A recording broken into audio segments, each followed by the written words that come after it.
Well, howdy. I'm recording an experimental video here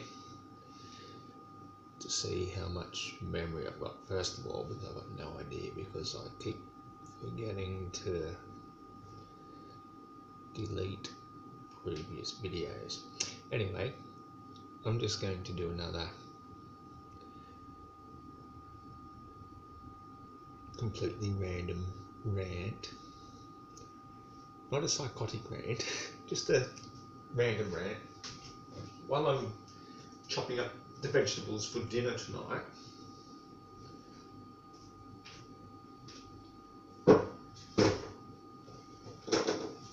simply because I often get bored and with nobody else to talk to, sometimes talking to yourself can be a good form of therapy.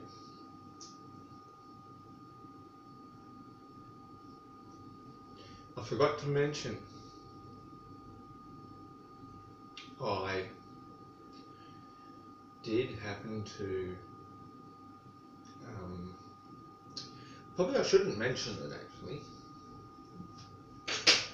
Let's just carry on.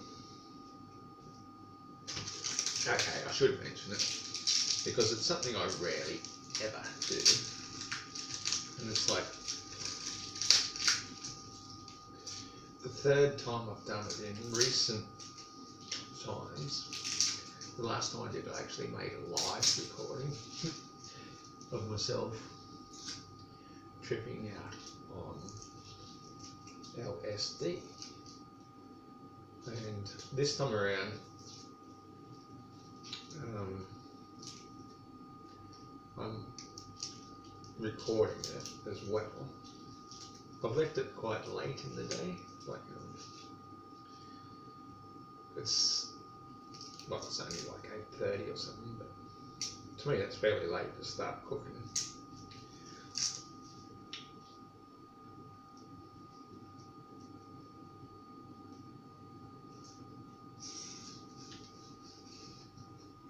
There's the things I could say, the things I want to say, and the things I won't say, and everything in between.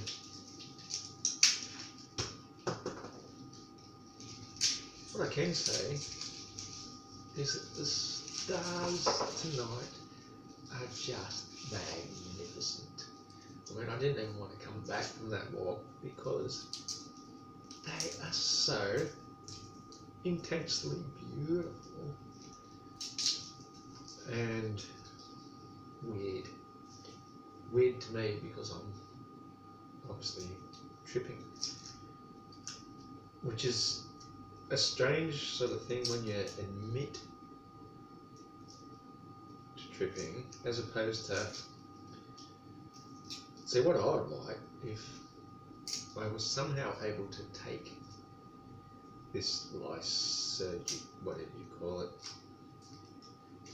acid, and not know it, like have somebody sneak it upon me, just,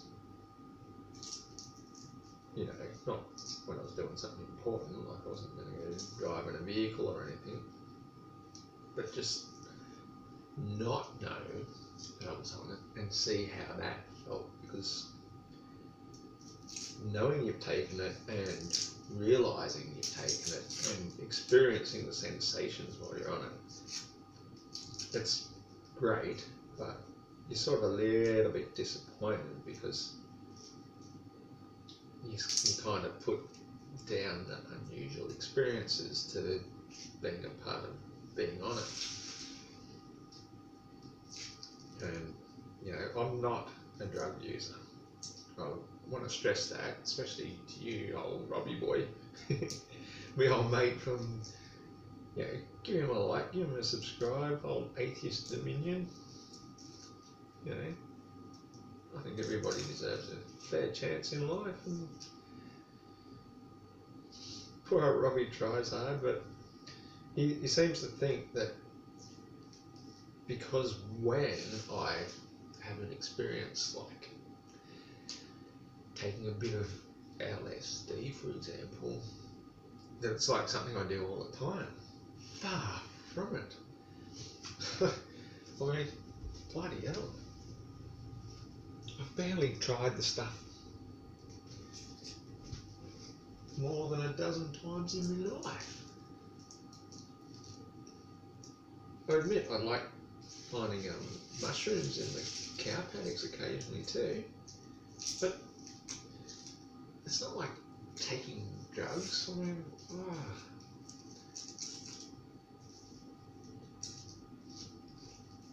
I can understand where he's coming from his sane, sensible point of view. But to be honest, I think I'd rather be the one tripping out on drugs and trying to peel garlic in the middle of the night so I can cook. Who knows what I'm going to cook? I'm just going to cook it.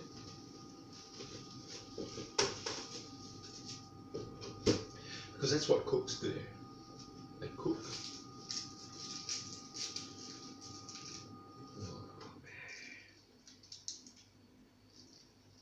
Even the thread of the garlic looks really trippy.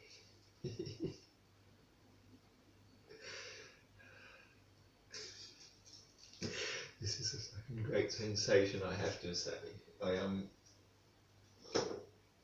would never ever recommend anybody ever try doing anything in the way of drugs ever.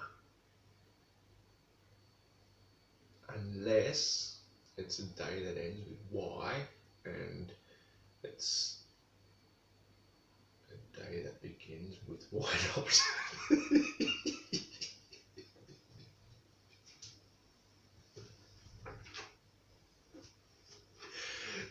Oh, I could drink to that one.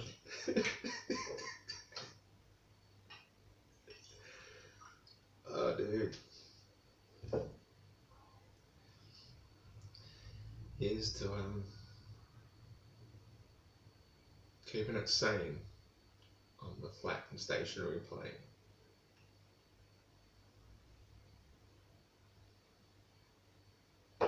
Because seriously, I can keep it sane. I sometimes play a bit of a role and have a bit of a joke, a bit of a laugh, a bit of a... You've got to have a fucking laugh, that's what it's all about. But tonight, this is why I'm kind of a little bit anxious and excited and everything in between. Tonight, I was out looking at the stars.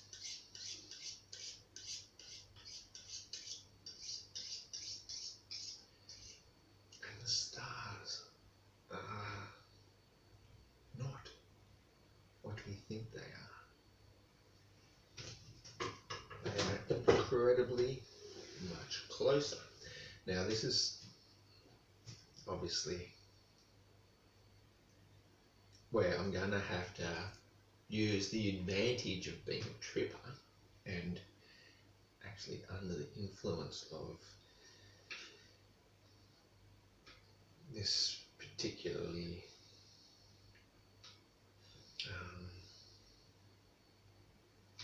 I wouldn't call it mind altering, mind awakening substance perhaps. I mean, I had to block my last YouTube video where I actually recorded myself live looking to talk with somebody while I'm tripping just to see what would happen if I got asked questions and I could describe it from somebody. This time around, I'm just recording it, not doing it live. While I'm recording it, while I'm live.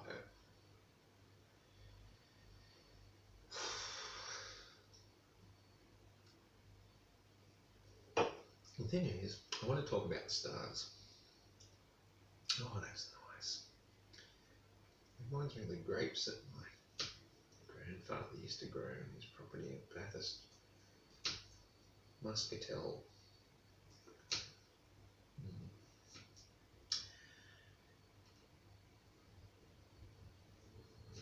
Anyway,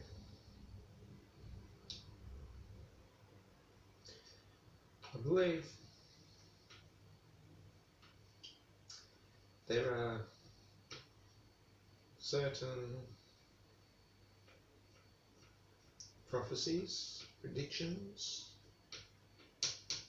things told of old, which a lot of people like to see signs for things so they know what's coming.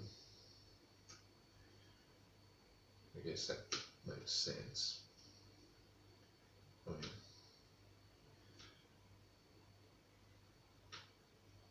you could say who is a psychic, what is a psychic person, and when you literally boil it down into its most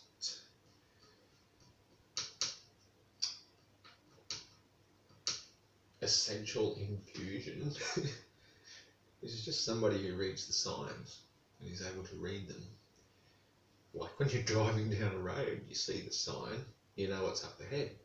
So that's all a psychic is really doing, is just seeing the signs and reading them, and if anything, interpreting for those people who are unable to read.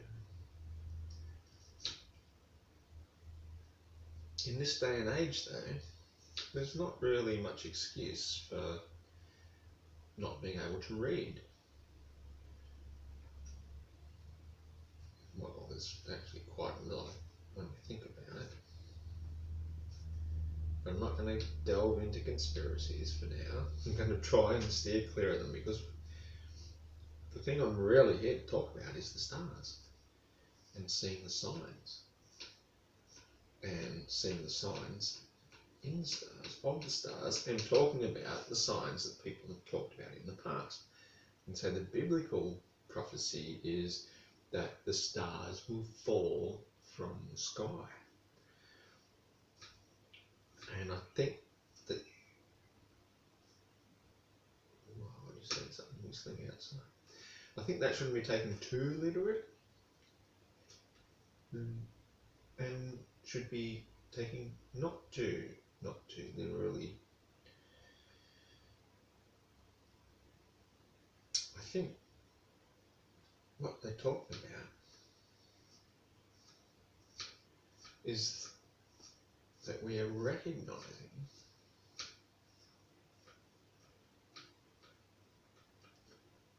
and accepting and acknowledging and seeing with our own eyes that the stars are not millions and billions of light years away. They're just right there. And so by saying that they are falling to the earth is simply like the penny dropping of understanding, of looking out and saying, you're right there with us all along, not millions and billions and trillions of light years away. And not only that, but that you are wanting to communicate with us. You are like two birds chirping through the trees to one another. We can hear you through the valleys, across the mountains, and that we, your human brothers and sisters here in the physical plane, are opening our minds and our hearts to listen, to be receptive, and to acknowledge you and thank you and appreciate you when you come and you appear to us here in our physical form, in your ethereal form, and we can not suddenly die of fright from something unexpected that we weren't expecting, because you only die of unexpected things you weren't expecting when you're not expecting them. But we're ready. We are here to acknowledge the angels of light from the realm above, to come down and talk with us just as I'm talking with you. And the only way we can make this a reality is that we have to awaken ourselves to the truth, which is the first and foremost simplest thing is Earth is flat.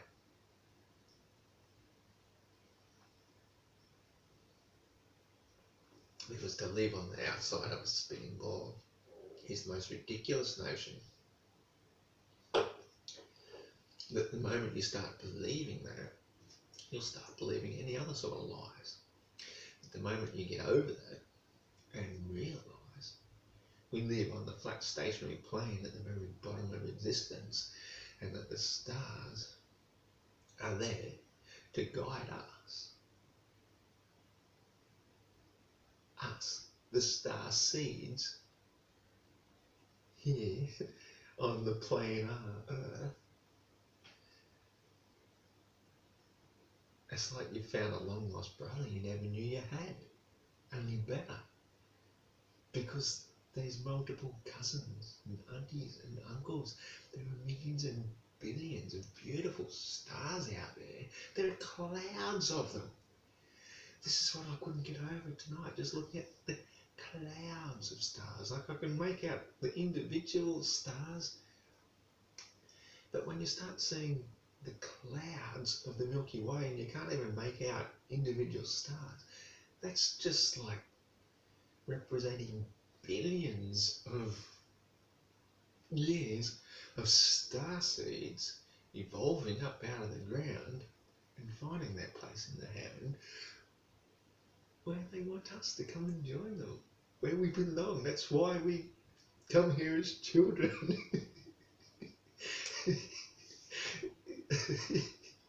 Isn't it just so beautiful that we're here for a purpose and a reason? And it gets better. It gets better because once we understand our purpose and our reason is to make heaven on earth, so that the angels can come and dwell with us, rather than us have to wait until some afterlife and go and dwell with them.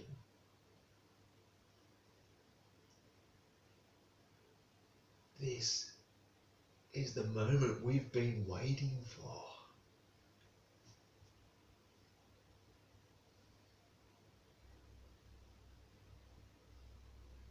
Yes, this is the moment we've been waiting for since the beginning of time. For the angels to come and join us here on earth. Like family. How good is that, eh? Anyway, that's all I want to tell you. Going back and chopping the garlic now. Oh, beautiful garlic. Oh.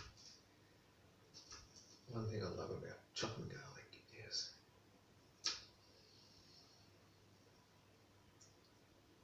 the little unseen microscopic oily fragrances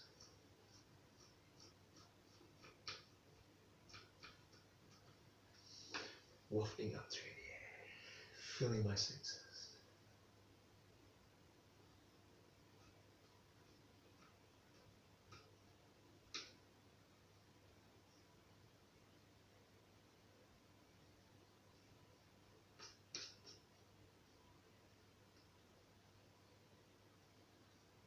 This is a moment in time, people. It seems funny saying that when I'm speaking to a camera. This is a moment in time travellers.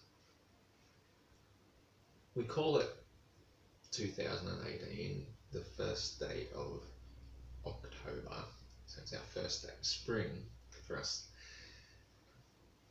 outer hemispherians.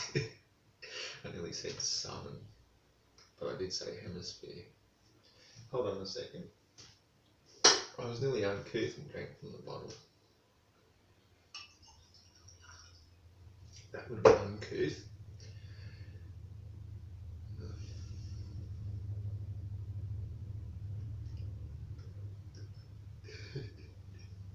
It doesn't matter. You don't have to drink from the bottle or from the glass because it's all within already. I love it. But I go through the motions of cooking this food simply because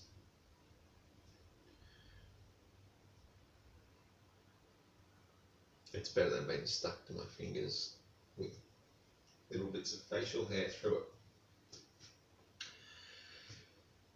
Whatever you do, just don't eat little bits of facial hair. Wait, smoke. Just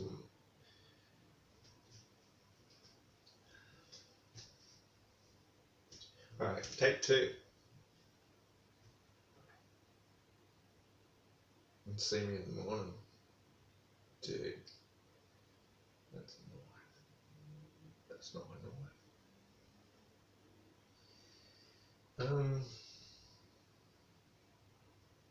That's right, on with the cooking show. Tonight we're making fried rice.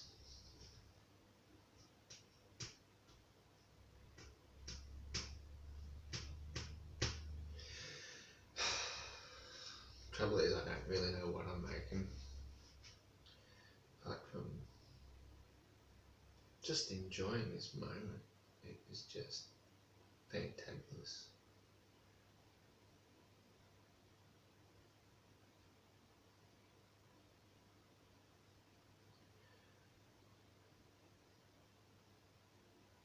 I don't really think we need to look any further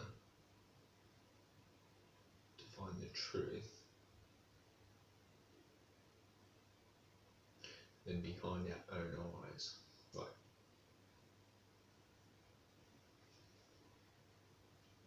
it's a bit hard to see behind your own eyes. What I might do, bear with me on this. I'll be right back.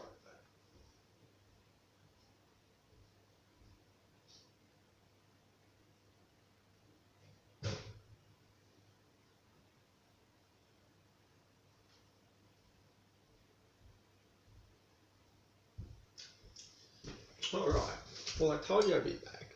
Now this isn't the clearest of mirrors, I will grant you that. And this may not be the clearest of explanations. But you can see it is a mirror, and if I hold it right up in front of the camera, you might be able to sort of look into infinity for a moment. Yeah, it gets a bit bright. So what we'll do is we'll hold it off at an angle. Now, the point of this is, because this is part of a philosophical discussion I was having with somebody. Now, you can see, right, that that's just a reflection of what's over there.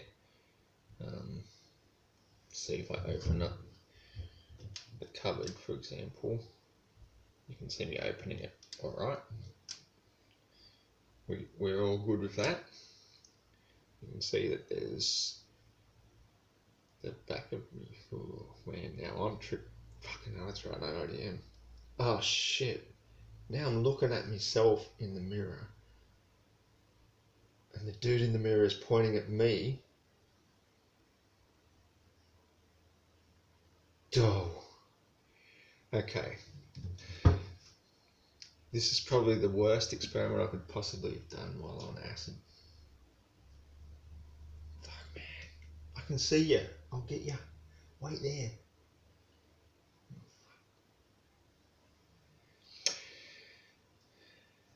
This, my friends, is why you do not make videos while tripping on acid. Wait until you get back up. But anyway, my point that I'm sure I intended to make, I'm going to make anyway, simply by holding the mirror up just like that so I don't have to use my hands. Okay. Oh, fucking hell. I am tripping. Alright, so I can open that. Good. You can see that. But this is the weird bit, okay? We can understand that the mirror is reflecting everything in front of it. But if you were to step around as I'm doing and look, now this, I'll try and use the camera because I won't be able to see what you're seeing. I'll just use it. Okay, now if we look there, right, you can see the cupboard at that angle. You cannot see it from this angle at all, not at all. Yet when I use the mirror to look at it, you can fully see the angle of that cupboard. Okay, but what's more is if you look further through, you can see right out into the entire room, the couch, those beers on the coffee table, all that sort of stuff, which is way over there. Now,